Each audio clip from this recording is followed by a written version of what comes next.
Од петок, цените за сите големи трговци во земјата на своите веб страници мора да ги објават цените на производи кои се нудат, што ова значи и што им носи на потрошувачите. Право и основно на сите им нуди елементарна информација за цените, за да се избегнат манипулации кои ги има на секој чекор поради ова.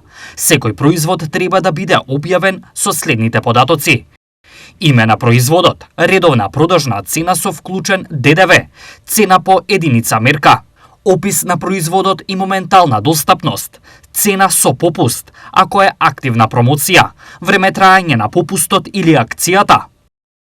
Овие информации мора да се ажурираат секој работен ден за секој продажен објект, посебно во случај на техничка грешка. Трговецот е должен да ја коригира во рок од 24 часа, но што со оние кои компјутери немаат или не се обучени да ги користат до таа мера? Дали седите пред компјутер пред да излезете на пазар или у супермаркет за да ги видите цените? Слушай, гледаме ги сега нови каталози и спаѓа на Фейсбук, гледаме ги така да... Значи седите пред компјутер? Да, гледаме. А вие? Тоа се лажат дека седите толку многу. Тоа нема смисла. Не седам. Поминав низ продавниците. Не, ја него слабо користам компјутер. Не, не. Зошто?